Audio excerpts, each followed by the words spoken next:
Still speaking on the challenges media organizations and journalists face in the era or in the age of fake news. And joining me right now on the interview is ace broadcaster, sports journalist, political analyst. I mean, the list goes on and on.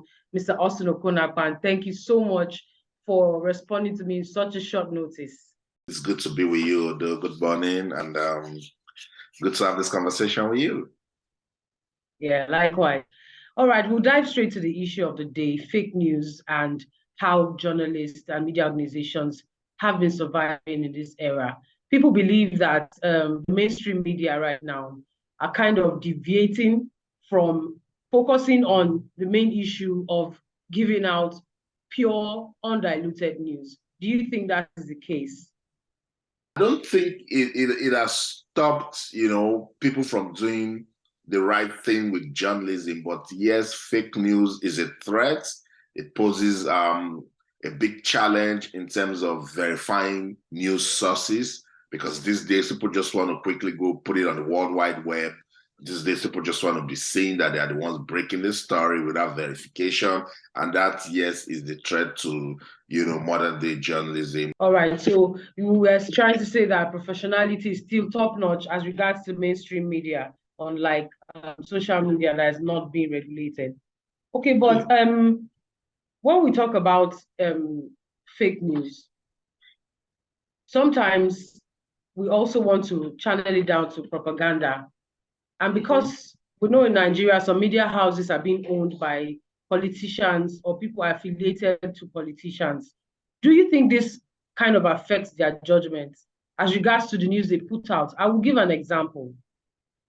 A media house who is on retainership, like we call it in Nigeria, covers a certain state government.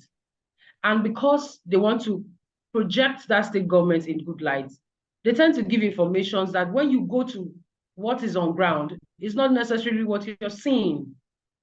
Do you think this kind of partnership and business somehow affects what mainstream media puts out to the masses?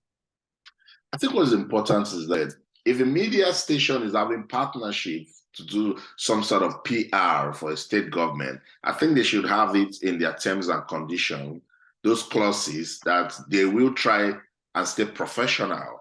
I think if they put that out and then it's signed, both parties will ensure that they keep to, the binding contract.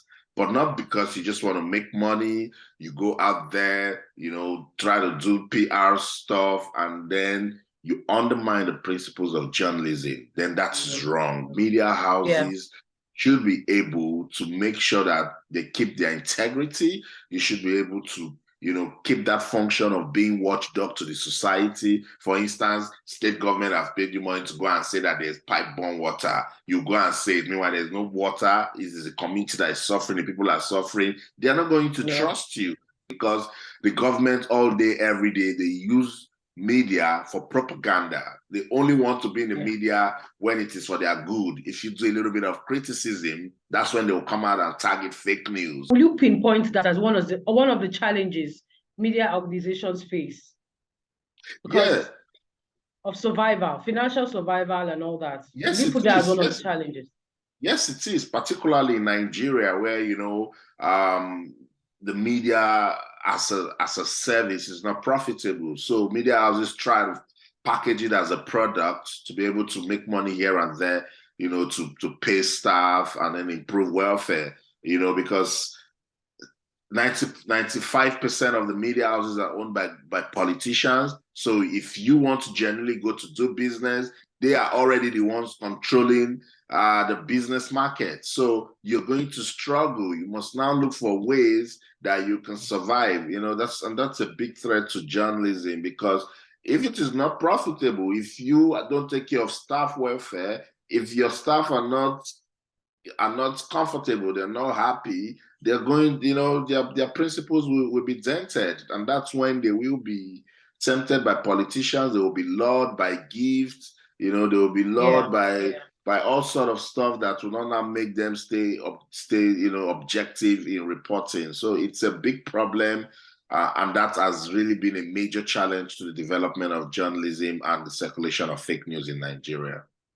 I like the word you mentioned, objectivity, because it has really affected that particular business, that particular transaction has affected objectivity in a lot of media houses, which goes to make people sort of lose, what will I call it, lose trust in some media organizations, so to put it.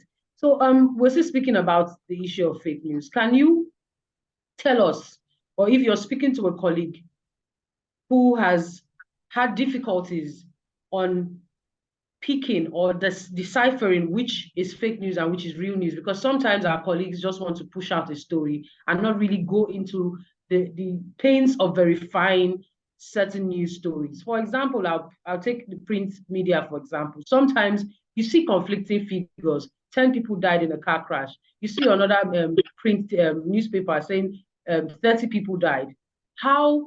What are the steps media organizations or journalists should take in ensuring actual figures, not conflicting figures, that the story is the same across board? They should be able to treat developing stories. You know, like print, the newspapers go to bed. At a particular time, they must go to print. And at the time they had gone to print to be circulated the next day, stories have developed. Now they can't follow it. Most of those print houses will now rely on their social media platforms to develop the story. Some journalists will just put that story to bed. A crash happened, 10 people died, 50 persons were injured.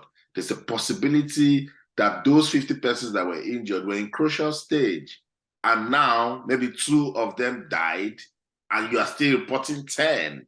You must develop the story. You must keep open contact. You must have sources you can speak to. What hospital did they take them to? Who reach out to the management of the hospital, say who you are. You'll be coming to get verifiable sources. The Ministry of Health will have their information also. Go to them, ask questions. Don't just report the story at the point it happened and then you go to bed. The story must keep developing and you keep verifying. In fact, for instance, take the EndSARS issues in Nigeria. It happened 2 years ago, but this EndSARS story will continue for so many years. So it's a story that will live forever because people has now made it a movement. Thank you very much. I'm so sorry we have to run because we have limited time for the interview, but I must say I've learned a lot today about objectivity, verification, credibility, and that is the watchword. As a journalist and as a media house, you have to be credible at all points. I appreciate you, Mr. Austin Okon, for your time. Thank you so much. Thank you very much. Thank you.